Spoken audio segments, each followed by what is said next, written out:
ওকে, তারপর সে আমাদের মেইন পার্টে, সেটা হচ্ছে লিসেনিং এ এন্ড, এই জিনিসটা হচ্ছে আপনার আপনজন।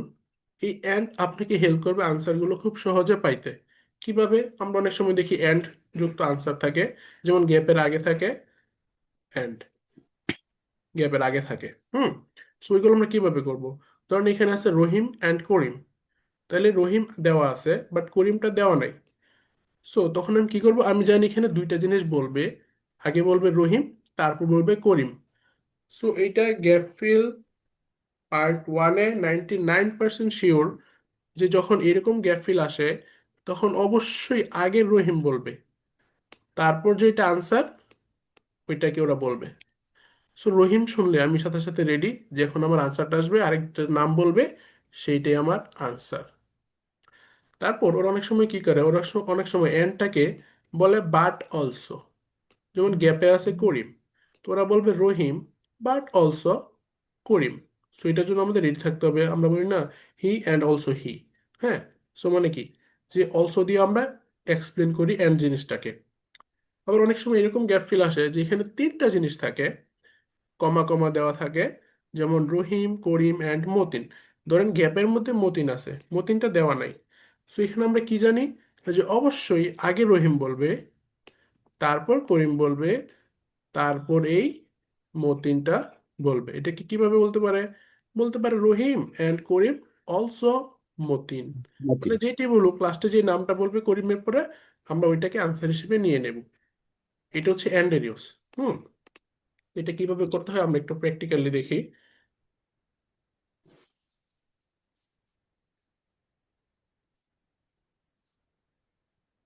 They see.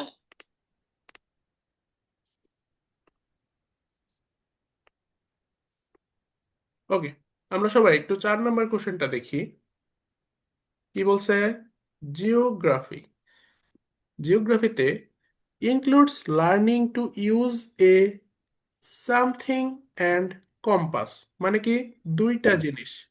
তাহলে আগে আনসারটা বলবে, তারপর বলবে কম্পাস। কম্পাস। তো এখানে আমি রেডি, যে কম্পাস বললে পরে এবং আনসারটা বলবে আগে। আর আমরা কি জানি, ওরা আগে। সব সময় গ্যাপের আগের জিনিসটাকে ওরা চেঞ্জ করে। যেমন এখানে বলছে ইউজ, ইউজটাকে ওরা চেঞ্জ করতে পারে। যেমন বলতে পারে ইউটিলাইজ, মানে যে কোনো কিছু বলতে পারে। আমি বুঝতে পারবো কি বলবে, হয়তো আমি এখন জানি না এটা কি বলতে পারে, বাট ওইটাতে যখন বলবে আমরা বুঝতে পারবো যে এটাকে চেঞ্জ করে কি বলছে। তো আপনাকে এটার জন্য সবসময় রেডি থাকতে হবে যে ওরা গ্যাপের আগে জিনিসটাকে চেঞ্জ করে। হ্যাঁ, আর পার্ট ওয়ানটা সবসময় ইম্পর্টেন্ট কেন? কারণ পার্ট ওয়ানে যদি আপনি ভালো পারেন, পার্ট ফোরেও আপনি অবশ্যই ভালো পারবেন। সেম জিনিস। ওকে, সো আমরা দেখি এটা আমরা ধরতে পারি কিনা, যে তারা কি শিখে। ব্যবহার করা দুইটা জিনিস ব্যবহার করা শিখে, একটা হচ্ছে কম্পাস, আরেকটা কি। অবশ্যই একটা জিনিসের নাম বলবে, সেটা হচ্ছে আমাদের আনসার। আমরা কি জানি, গ্যাপ ফিলে 95% আনসারে কি আসে? নাউন, তাই না? নাম। Noun. যে কোনো কিছুর জি। নাম। তো অবশ্যই নাম। কম্পাসের আগে যে নাউনটা বলবে ওইটাকে আমরা আনসার হিসেবে নিয়ে নেব। ওকে, শুনি দেখি ধরতে পারে কিনা। They see. Uh-huh. Another focus is on geography. The park is a great environment to learn and practice reading a map and using a compass to navigate around the park. Do you do? Map. Map, জি বলছে sir, map map, বলছি। Map. এখানে বলছে use, ওইখানে বলছে reading a map. তাই না? দেখছেন ইউজটাকে রিডিং। ওরা একটু চেঞ্জ করে বলে দিছে কি ম্যাপ। ম্যাপ। বুঝতে পারছি? জি। ওকে, আমরা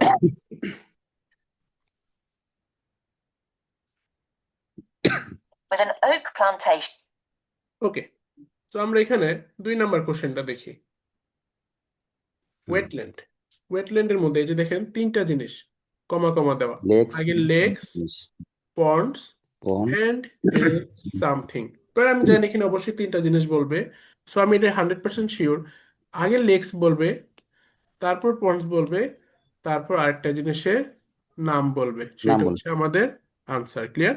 সো আমরা যখন লেক শুনবো, পন্ড শুনবো, তারপর আমার কান খাড়া, যে এখন আমার আনসারটা বলবে একটা ওয়ার্ড। ওকে, দেখি জি। এটা ধরতে পারি কিনা। With an oak plantation and other areas of mixed species. Right. The wetland is quite varied too. The original farmland was dug up around 40 years ago to extract gravel. Once this work was completed, the gravel pits filled with water, forming the two large lakes. There are also several smaller ones, ponds, and a stream that flows through the park. Okay, so I Stream, suppose stream, তাই না? stream, জি। দেখছেন, এখানে আমি ready যে আগে lake শুনছি, পন্ড শুনছি, তাহলে এখন আমার আনসারটা আসবে। and দিয়েই বলছে ভাই এটা and stream হ্যাঁ চেঞ্জ করেন। হ্যাঁ, অনেক সময় অ্যান্ড বলে, অনেক সময় একটু চেঞ্জ করে ওরা বলে, কিন্তু আমাদের কি থাকতে হবে মাথার মধ্যে, যেখানে একটা জিনিসের নাম বলবে লেক স্পোর্টস বললে ওইটি আমাদের আনসার। জি। and take ওকে, আমরা যদি এখানে 7 নম্বর কোশ্চেনটা দেখি, এখানে বলছে বিল্ড, তারপর কমা। শোনেন, যে কোনো ওয়ার্ডের পরে যদি কমা হয় তাহলে আমরা ওইটাকে নাউন হিসাবেই ধরবো, কারণ এইটা অডিওতে 100% বলবেই বলবে। তাহলে এই বিল্ড ওই বিল্ড না যেটাকে চেঞ্জ করে বলবে ডেভেলপ, ক্রিয়েট, হ্যাঁ, ডিজাইন, এগুলো বলবে না। ক্লিয়ার? এই বিল্ডকে ডিরেক্ট ওরা অডিওতে বলবেই। সো এখানেও তিনটা জিনিস, একটা বিল্ড, একটা কি আমরা জানি না, এবং একটা প্রোগ্রাম। তারা কি করে? এই তিনটা প্রোগ্রাম জিনিস করে কাকে? হিউম্যানয়েড রোবটকে। তারা হিউম্যানয়েড রোবটকে কি করে? তৈরি করে, প্রোগ্রাম করে, এবং আরেকটা জিনিস করে, সেইটা হচ্ছে আমাদের আনসার। তাহলে অবশ্যই কি বলবে? আগে বলবে বিল্ড, তারপর এই জিনিসটা বলবে, তারপর বলবে প্রোগ্রাম। ক্লিয়ার? সিরিয়াল জি। মেনটেন করবে এখানে। কাকে করে এগুলা? হিউম্যানয়েড রোবট, মানে কি মানুষের মতো রোবটকে তারা তৈরি করে, প্রোগ্রাম করে, এবং আরেকটা জিনিস করে, সেটা হচ্ছে আমাদের আনসার। ওকে, শুনি। home to show all their friends. Exactly. And then they also build a robot in the shape of a human, and they decorate it and program it so that it can move its arms and legs. Perfect. And hmm, decorated বলছে। বলেন তো বানানটা। DE DE C CO RETED decorated decorated RAT ED ED ED। আমরা কি কখনো কোনো gap ফিলের আনসারে আমরা verb পাইছি? হুম, এখন পর্যন্ত যে এক্সাম দিয়েছেন কোনো গ্যাপ ফিলের আনসারে ভার্ব পাইছেন তারপর? decorate হুম, ওরা কি বলছে? ডেকোরেট ইট। ইট মানে কি? ডেকোরেট ইট ইট দিয়ে কি বুঝাইছে? হ্যাঁ হিউম্যানয়েড রোবটকে বুঝাইছে। আর আনসারটা কি? শুধু ডেকোরেট। ডেকোরেট হবে জি decorate oh বুঝতে পারছি? আরে, কারণ আমরা তো জি জানি জি এখানে ভার্ব হবে না, অবশ্যই একটা নাউন হবে, যেহেতু বাকিগুলো নাউন। জি ডেকোরেট হবে।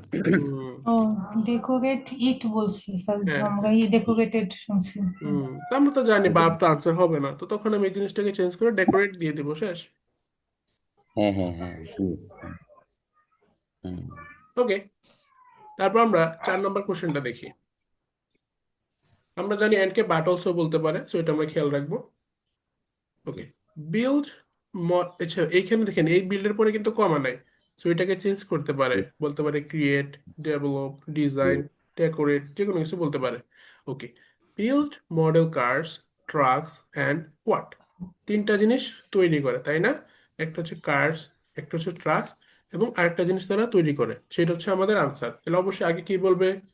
আগে বলবে কার্স, আগে কাজ বলবে ট্রাকস, তারপর তারপর আমাদের আনসারটাকে বলবে। সো যেহেতু এই দুইটা প্লুরাল হইতে পারে, একটা হাই চান্স আছে যে আমাদের আনসারটাও প্লুরাল হইতে পারে। সো আমরা জি প্লুরাল আনসার গুলো বুঝবো কিভাবে? প্লুরাল আনসার গুলো বোঝার সবচেয়ে সহজ যে ট্রিক্স, সেটা হচ্ছে যেই ওয়ার্ডের পরে ওরা একটা ঘষা মারবে, দেখবেন এরকম একটা সাউন্ড বাড়াবে, তখন ওইটাকে আমরা প্লুরাল হিসেবে 100% দিয়ে দেব। আর যেই ওয়ার্ডের পরে কোনো সি টাইপের শব্দ না আসে এরকম, তখন আমরা ওইটাকে জাস্ট নর্মালভাবে লিখবো, সিঙ্গুলার ওয়ার্ডে লিখবো। ক্লিয়ার? এটা আমরা যখন আরো প্র্যাকটিস করবো আমরা দেখা দিব, সমস্যা নেই। দেখবেন ভালো একটা ঘষা মারে ওয়ার্ডের শেষে, করে এরকম করে একটা ঘষা মারে, ওই ঘষাটা যদি আপনারা বুঝতে পারেন, তখন দেখবেন আর প্লুরালে কখনো ঝামেলা হবে না। ওকে, আমরা শুনি। এখানে তিনটা জিনিস বলবে, কার্স, ট্রাকস এন্ড হোয়াট। অবশ্যই আগে কার্স বলবে, তারপর ট্রাকস বলবে, এন্ড কে কি বলতে পারে? বাট অলসো বলতে পারে, also তারপর আমাদের আনসারটা বলবে। শুনি। to 8. And do they do the same sorts of activities? Some are the same, but a bit more advanced. So they work out how to build model vehicles, things like cars and trucks, but also how to construct animals using the same sorts of material and technique. 6 to 8. Animals বলছে। Right, এনিমেলসে পরে একটা ঘষা দিছে না, animals. জি জি animals যখন এই ঘষাটা শুনবেন তখন আপনারা বুঝতে পারবেন এটা প্লুরাল। এইখানে আর কোনো কনফিউশন নাই, আপনি জাস্ট একটা এস দিয়ে দিবেন। ঘষা শুনবেন এস দিয়ে দিবেন, ঘষা শুনবেন না ওয়ার্ডটা একদম সিম্পল ভাবে বলবে তখন এনিমেল। তাহলে এনিমেলের পর তো কোনো হ্যাঁ ঘষা দেওয়ার কোনো রিজন নাই, তাই না? এখন ঘষা জি জি দিবে এনিমেলস, শেষ, আপনি প্লুরাল হুম, দিয়ে দিবেন। এখানে আর কোনো কনফিউশন নেই। জি ওকে, এন্ডের ইউজটা আশা করি বুঝতে পারছেন। জি মোটামুটি বুঝতে পারছি ওকে।